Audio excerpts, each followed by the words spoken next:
Welcome to Natural Intelligence's Interview with a Marketer, the only podcast that gives you the latest tips and strategies from today's leading CMOs and marketing directors.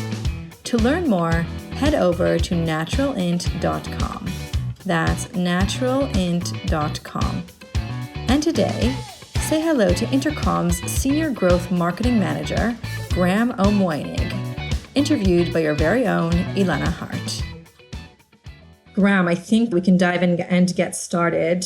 We are chatting with various marketing leaders to understand what the best practices in various marketing strategies are today across global companies. So if you would mind just introducing yourself, and then we'll dive into some questioning. My name is Graham Ó Maonaigh. I'm Senior Growth Marketing Manager here at Intercom, and I'm part of the content team. So typically my role here revolves around the non-paid channels of growing traffic to the site and then bringing them through the funnel to getting them to MQL status. So our content is one of the sort of things we're proud of here at Intercom. We've been sharing our story from day one when it started out. Our co-founder, Jens Reich, wrote the first 98 blog posts on the blog out of 100 on the blog. And then from there, he brought in John Collins, the director of content, to head up the content team and grow it into a bigger content machine. So I came onto the team about 7 months ago with mind to kind of focusing a lot on SEO and looking at other growth strategies around partnerships, email, and how to get the content really working for us even better. Before being at Intercom, I've been in a couple of different organizations in SaaS and also a little bit of time in real money gaming and health tech. So a little bit of a mix in terms, but it's all been very predominantly digital marketing kind of based businesses, almost 100%. So seeing different kind of angles of growth strategies from kind of using more multi-channel approaches in marketing to kind of the more kind of focused elements from PPC and SEO. So quite a broad kind of background in digital marketing across, I suppose, all the digital channels in acquisition and some of the retention kind of techniques, and making sure that multi-channel approach has been very kind of central to the kind of campaigns I've been involved in. And if it isn't there, kind of bringing it on board. Because how you engage with anyone online or through your app, it's very much, you've got to take a multi-channel approach to it, I feel, because the consumer or the user, they're always, engaging with you in different ways. They'll be somewhere else on, their social media, and there'll be a way that they're engaging in your brand there. They'll be engaging in content somewhere else, and that can have a relevance to how it affects you as well. So I think very much kind of held that belief that you're not really competing with anyone that you would think is your competitor or an indirect competitor. Very much you're competing for people's attention, and sometimes the biggest competitors for people's attention are not so obvious. So you may be in a particular vertical, but you're very much competing for people's attention from Amazon or Netflix, even though they're not a competitor of yours. And you've got to be mindful of that. You're taking, people's time is what you're really competing for. Mm-hmm. Wow, that's an interesting point. I'm going to jump a little bit backwards now, but we'll get back to talking a bit more about the growth marketing in a few moments. I want to talk a little bit about Intercom and how it views the customer experience. So when Intercom was launched in 2011, the purpose was to help companies build relationships with customers. Today, and you've said you've been there for about 7 months, but can you detect the company's influence on the online experiences that surround us?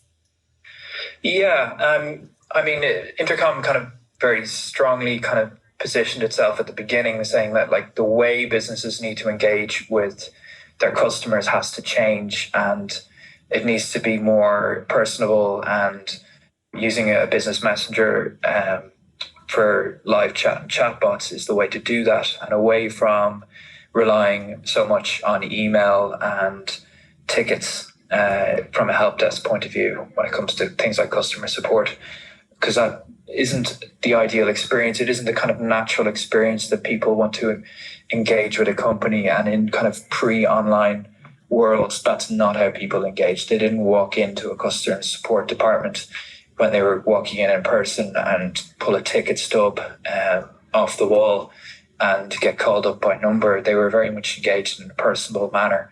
So that's where Intercom started, and very much has held that belief the whole way through till now, and in some ways has pioneered a change in how people engage with their users and their customers online through chat and through live chat and chatbots, and all the complexities around how, I suppose, Intercom and others in that field engage with customers has evolved and changed, but very much the philosophy behind it hasn't. And initially, the initial kind of adopters of that kind of way of engaging with customers and users was very much in the kind of tech space, but we've seen it in the last few years, particularly be embraced by everyone who has a digital presence. They're very much taking on board that they need to engage in a more natural manner using things like chat and chatbots. So it's really encouraging, because the kind of companies that we would have been targeting before would have been those people developing apps, developing a SaaS product, being very kind of digital native companies. And now it's broadly, it's anything from your e-commerce store that has a bricks and mortar as well, to banks, insurance companies, and then just some surprising ones like even government agencies are looking at live chat as a way to engage with their customers. Yeah, there's certainly been a change in how companies are engaging with their customers. And from a customer perspective, I can sense that as well. Most websites I now go on to, automatically there's a chat option, and you get that sort of direct interaction without looking at someone directly in the eyes. And how would you say that intent marketing plays into what Intercom is offering? Well, you very much use the context of what people are doing inside of your app or on your site to form how you're engaging with them using something like a business messenger, because you're aware of what they're reading, what they're engaging with, whereas there's old systems of email and even ticket systems, they're not that smart. Someone goes to communicate with you using a ticket system, and they'll have a drop-down menu. Is this a general query, a billing query, a technical issue? And then they've got to fill in a dialogue box. It's very much a form exercise, whereas using something like chat, you can, if you don't have the resources to run a huge kind of a number of agents on that live chat, you can use things like knowledge base to deflect people to the answer, and the messenger is a very effective way to do that. So someone, they'll have a query, and the messenger and the chat window can help kind of form what issues they're having very quickly and smartly using automated chatbots. So in some cases, the vast majority of queries where people might find an answer in an FAQ, or there's kind of a go-to answer from a support agent, it can very quickly give you that answer automatically, and there isn't even a need to engage with a live agent. And in many cases, people are quite happy with that. They don't always necessarily need to speak to someone. They just want to get the answer quickly. It can be something as simple as, how do I reset my password, or how do I change my credit card details? And understanding those kind of regular occurrences and understanding when people will be looking for those queries, it kind of meets that sort of intent marketing very well. Whereas when you're trying to match customer intent using the sort of old ways, it can be done, but it's somewhat trickier. Right. And what would you say are the main technologies underlying this, and the main innovations that you're continuously looking into in this area? Well, in Intercom anyway, the learnings are twofold. I mean, there's the technologies in place now for anyone who's using Intercom to understand their customers better. And I remember the first time I used Intercom before when I was working in e-commerce a few years ago, e-commerce SaaS, and I just found it a great tool to learn about our customers and the kind of conversations they're having through the messenger. It was more natural, and you were able to understand what segments of customers were doing, and kind of then go back and look at the kind of stuff we had on landing pages and our marketing communications and better align it with our customer needs. So that was just from a kind of intelligence gathering exercise within the marketing team, that in that particular role I had, we weren't really using Intercom for that. The company was using Intercom as a support tool. But we realized that it's much more than that. And Intercom has evolved its product because it does realize that it's hugely valuable for sales teams, particularly, and capturing leads. It's very much like that kind of tool, not just seen as a support tool anymore. Many of our customers, that's exactly why they buy it now, as a sales prospecting tool. Mm-hmm. And let's talk a little bit about creating an amazing customer experience, and about how the product that you're putting out is allowing organizations to create a customer experience. Do you think there's a certain step-by-step workflow that marketers can follow in this regard? Yes, I mean, the great thing about treating your customer kind of in a total process is it's a seamless experience. It's not just the acquisition and retention kind of functions of a marketing organization. And you capture the customer and then you work at retaining it. Traditionally, that would be done with your typical channels of SEO, PPC, and then as you're a bigger organization, you're going to look at things like programmatic display campaigns and video and things like that. And then when you move into the retention sphere, it's typically all tools or email, and email is still valuable, but the addition of a messenger allows that kind of seamless experience where someone isn't even a prospect, but they're just engaging with you, and they're getting used to that kind of seamless experience of using the messenger to navigate and find the information they need and engage with you directly, or your chatbots, and be able to find what they're looking for. And then as they move down the funnel and start to become prospects and customers, it's a seamless experience. And then when they're finally customers, and then working on retaining them and activating them and onboarding them onto your app, again, it's through the messenger. So it's all a kind of seamless experience. There's no kind of break in that kind of way they're engaging with you. This is how they engage with you. It's a very kind of natural way of how they'll engage with your brand. And that's like, I suppose, one of the true values of the messenger. People feel that like it's very much kind of an integral part of how they communicate with you then. And there's no kind of, they don't feel like they're being treated differently in how they're engaging. Like if they're looking at a landing page, they'll see the messenger. If they're inside their account, they'll see the messenger. And it's just a natural kind of extension of how they engage and navigate your app or website. Mm-hmm. And from the perspective of the marketing side, which marketing tools and technologies are most integral in the customer experience process? I suppose it depends on the company, really. Some will look to integrations, of which there's a lot now that can go through not just Intercom's messenger, but I mean competitors also understand the value of integrating with other parts of the business.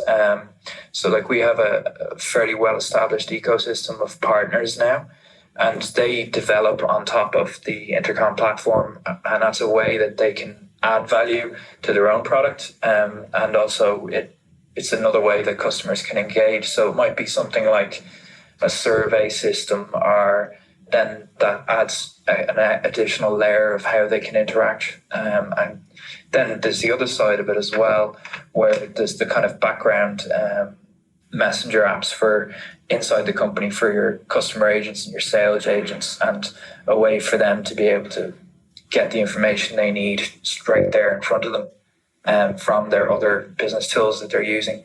So integrations are a really integral part of it. Just from an enhancing the customer experience, but also kind of enabling your colleagues as well to be able to succeed. Yeah, that makes a lot of sense. What are some of the key metrics that you would use to measure the customer experience success, the success of a certain company in drawing in new customers and cultivating leads? Well, again, that's very much kind of to whichever company, how they measure their own success. So, I mean, just having a conversation with a customer is probably, I suppose, and when you're looking at chat as an experience, it's a bit more of a vanity metric. If you look to other things as vanity metrics like page views, when you're looking at content, you've got to identify where the key kind of points of value are, and that's beyond a messenger communication. That's just goes for all marketing. You have to see what are key customer actions that are going to drive you to the point of getting an acquisition or increasing value from any customer interaction. Ultimately, revenue is the bottom line. So finding those key points along the path to acquiring a customer and ultimately driving revenue for your business. Right. Now, a lot of marketers consider customer feedback as one of the key metrics when they measure performance. How do you transform this feedback into action items?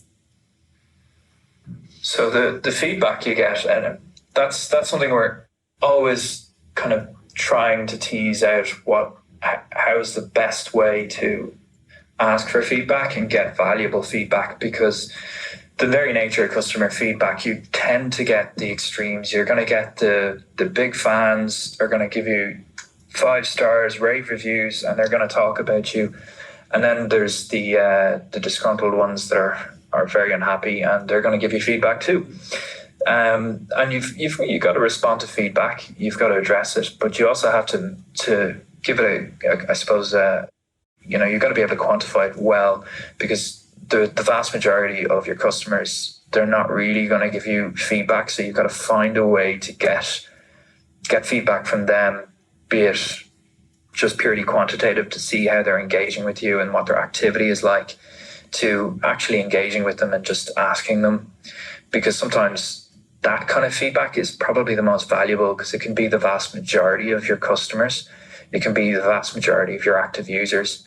They may not be your most evangelical customers. They may not be your most unhappy customers, but they're probably what's driving the vast majority of revenue. So it is a challenge to get to that kind of middle ground of customers, or they're happy with you, they're very happy remaining customers, they're not unhappy. They might have some suggestions of how your app or product can be improved, and it's about trying to get that feedback from them. So the only way to do that is very proactive.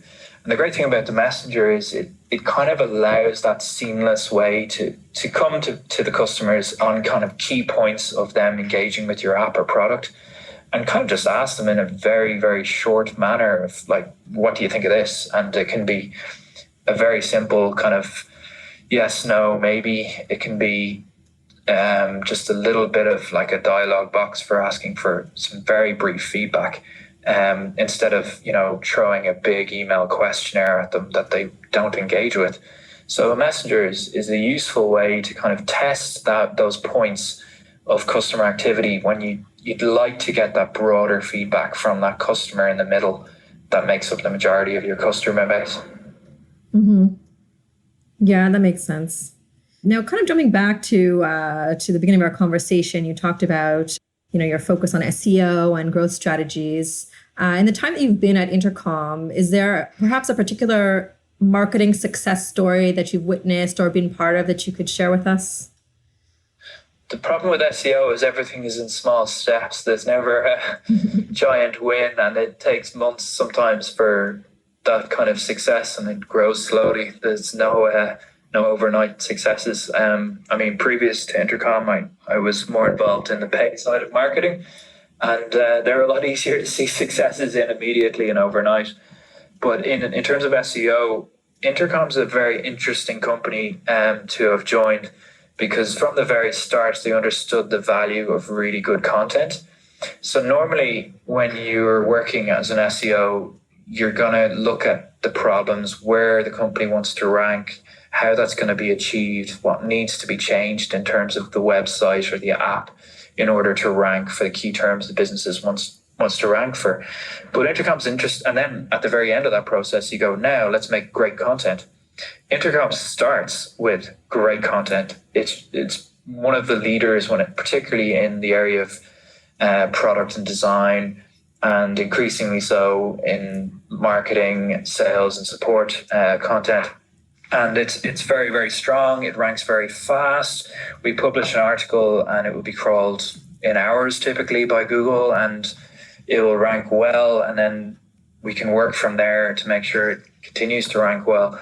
So when I joined it, it was very much kind of, we've done content, now let's do SEO, whereas normally it's the other way. So it's a very interesting kind of company to join in that respect and work as an SEO.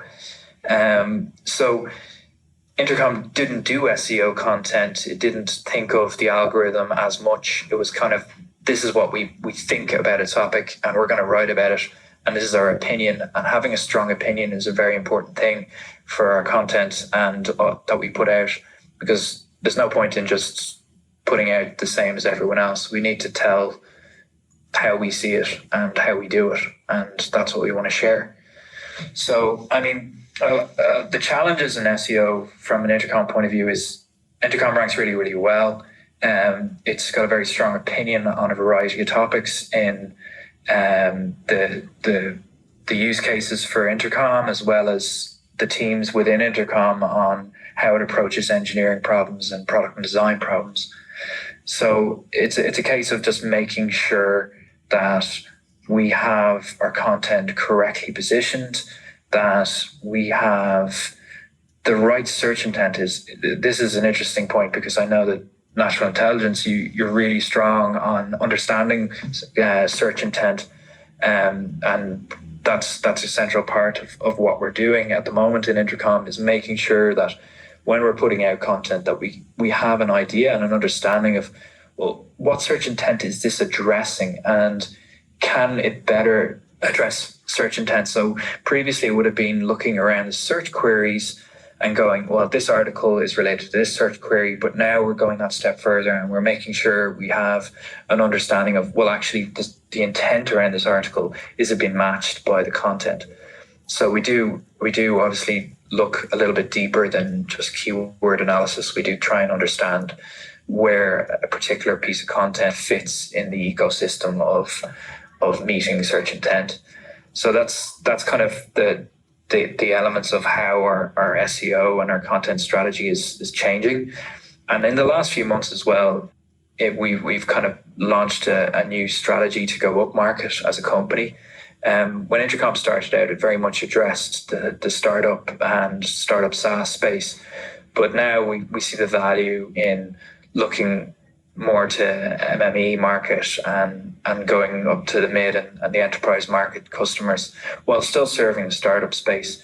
And we've evolved the product in that direction. So our content as well is moving in that direction, and that creates its own challenges, because previous to the last recent times, our content very much addressed founders, startups, product designers, and we still have a place in putting out content for product and design and engineering, but ultimately our use case is very much marketing, sales, and support, product and elements of onboarding as well. And that's very much where we're kind of pivoting our content going forward. And given our present audience as well, we'll need to grow into that audience. So it does present SEO challenges around kind of moving towards, I wouldn't quite call it a new audience, but kind of focusing more on that sort of sales, marketing, and support audiences. So really kind of producing kind of a little bit more depth in the kind of content we put out around performance marketing, particularly, is one of the main challenges at the moment. Recently, like we started doing a lot more sales content to do that, and we published a book there 3 months ago, Intercom on Sales. And I say book, I really mean it, because we put them into print, and we don't call them ebooks because these are quite large pieces that take a lot of time. And yeah, we ship paper, Wow. books. That's actually shocking. As a growth marketing manager, what advice would you give to someone else who, is an emerging growth marketing manager, someone who would want to, or who would see themselves in your shoes, in 5 years' time? Well, I mean, everything changes in 5 years, very much so. Like 5 years ago, I barely knew what a messenger was, and messenger marketing is a really exciting thing at the moment. When not just within Intercom, but if you're a predominantly digital-facing company, having a messenger is a great tool because it allows you to really kind of go past just the acquisition point and look deeper into the customer experience. So you can look at the lifetime value of the customers you're acquiring. That opens up a whole new opportunity to really kind of stretch the customer acquisition costs. So it can enable you to really get more out of your marketing campaigns on the paid side.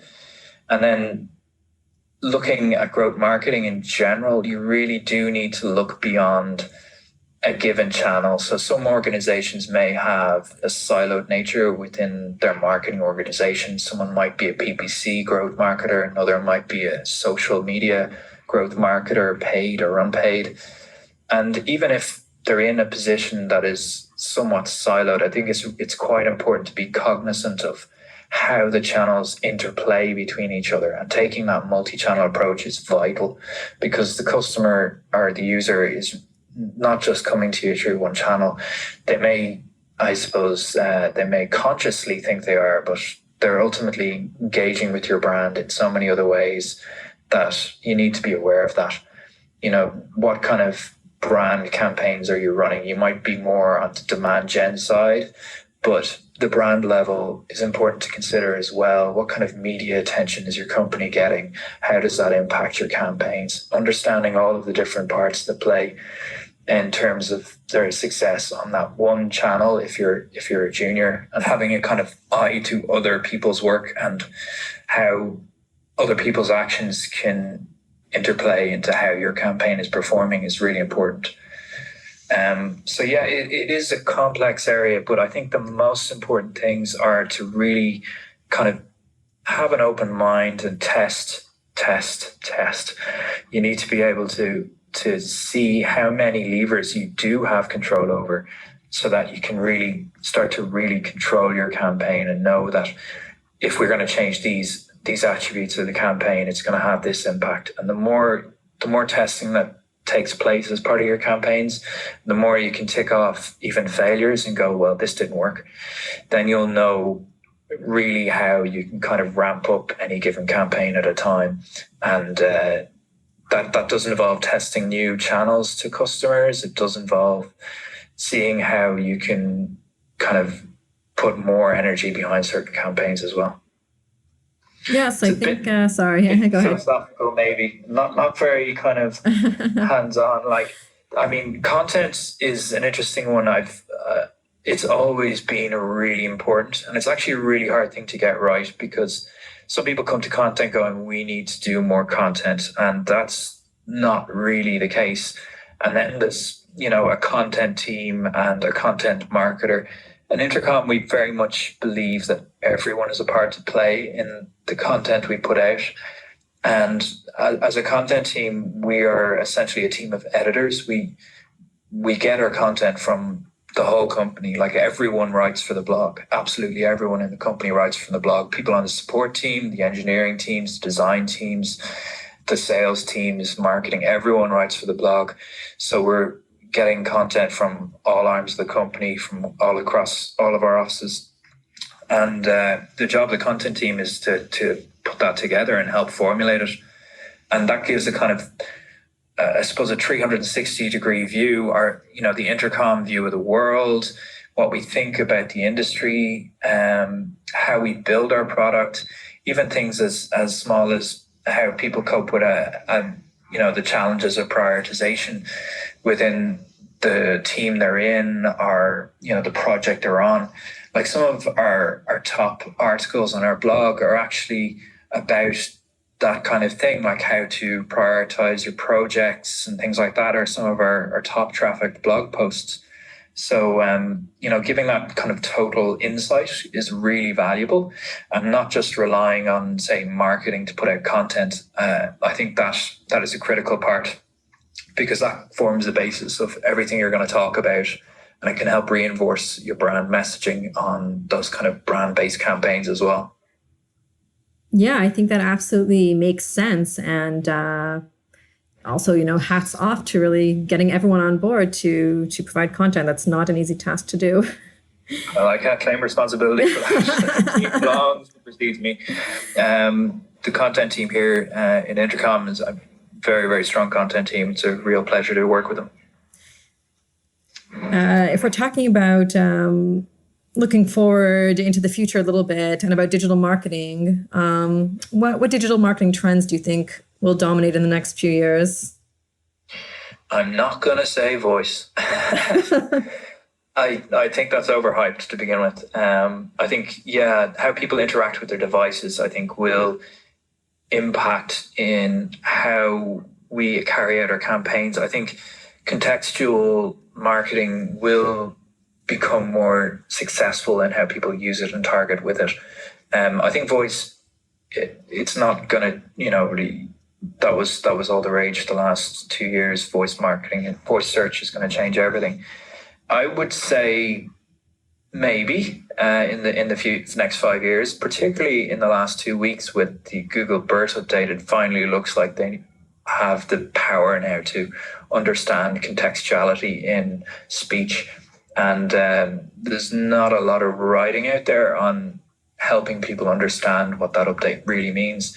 So it'll be interesting to see how that evolves, because that update 3 weeks ago now, actually, it's probably going to have a major part in terms of that eventuality of things like search, voice search coming into play. But I think the really interesting thing is how people are changing their interactions in how they engage with social. A lot of people now, they understand that social has an awful lot of bloat in terms of paid ads, and a lot of the interactions where people engage in social media originally are now taking place privately inside the social messengers, be it Facebook Messenger, be it in direct messaging, be it in direct messaging on their phones with things like WhatsApp. There's a lot of that kind of, it's now becoming hidden. So it's becoming increasingly difficult to rely on the kind of targeting signals you get from social that you would have previously done. I still think search has a really important part to play still, and it's very central to understanding intent, because behavioral intent is a lot harder to understand than actual search query-based intent, because it's a lot easier to identify when people are either voice or typing the kind of things they want to find. And you can understand where they fit in the funnel a lot easier. So I think that both organic and paid search is really important for understanding that context. I do think that social is very interesting, because more and more people are sharing things privately, and as marketers, we don't have line of sight on that. And a lot of the kind of signals of if something's been shared that you'd normally get through tracking, that won't exist either. So understanding what people are sharing, and that comes back to the content again, is really important. And when they are there, trying to understand, what value they're getting from it, and that, I suppose, comes down to the interaction. So you have to ask for the feedback and the interaction from the user, and see why they're engaging in any particular piece of content. So that comes back to the conversation that we as marketers have with the user, our customer, as depending where they are in the process. So that's a very top level. But the other element I think what's really interesting in terms of what's been evolving recently, and what I think will continue to evolve, I suppose the word influencer marketing and then the death of influencer marketing are kind of recent things, with a lot of people pulling back from vanity metrics in influencer marketing. I think, this idea that influencer marketing is a new thing is one wrong. The idea of an Instagram influencer obviously is something more recent, but influencer marketing is very, very old. People have been using sponsors, sports stars, and everything like that going back decades. And that effectively is influencer marketing. And I do think the partnerships that brands make with other organizations, individuals, or celebrities, even to give it a name, is really important, because that helps kind of identify what your brand attributes are. And then the deeper level of those partnerships can be really, really valuable. Like from a SaaS company like Intercom, those kind of partnerships are invaluable, because our partners would build on top of our platform, and that adds value and creates an ecosystem of apps that are integrated with Intercom, and then vice versa, Intercom building into other platforms as well. Those deeper partnerships are really important in SaaS. But then beyond that, the partnerships of the more traditional kind of affiliate partnerships are invaluable as well, because you need to access audiences as a company, and some people have developed those audiences quite well. So building those relationships and making sure that both from a partner perspective and a merchant, there is mutual value, because that's when the real win-win is, when you find partners that are really happy to work with your brand consistently. And I launched a merchant campaign in a previous role, and it would have been a very kind of social media influencer heavy kind of space in health technology, and working with partners that kind of understood the continued value of working with your brand and making sure you have reward mechanisms in place, I think is vital, because that can create that really strong brand affinity for you in the long run. Right. That makes a lot of sense. I'll just ask you one final question, and this goes more into the technologies and the emerging technologies of AI and chatbots. Where do you think this will be going in the next few years? Is this going to become a norm for all companies? I would say that almost every company can get a value out of using like live chat and chatbots. It can, provide a much easier, seamless experience. It can be very easy to manage. A norm, some companies don't want to talk to their customers at all. So maybe not those companies. But in terms of AI, I'm very reluctant to say AI exists at all, because if it did, we'd be, Terminator would have probably done much better at the box office. Machine learning, to give it the real name. Machine learning is really important, because it allows you to understand much, much better people's actions, and to kind of be a bit more predictive and provide a better experience for your customers. And it allows you to do some pretty smart things depending on how it's been used. But in terms of Intercom, like we use machine learning for a variety of ways, just to improve the experience for both our customers and their users, and to allow faster things. I mean, some things as simple as Elasticsearch are really, really important for making sure that chatbots can function fast and provide the right answers for customers in a seamless way. Just simple things like when people are using a chatbot to engage with customers, they need to get the answer fast. Otherwise, sometimes it's better that they're engaging with a live chat experience. And that's why people would be happy to use a chatbot, because it is fast. They're going to get the answer they need quickly. They're going to find the answer to their problem. And it's usually those kind of simple problems that are best dealt with through automation.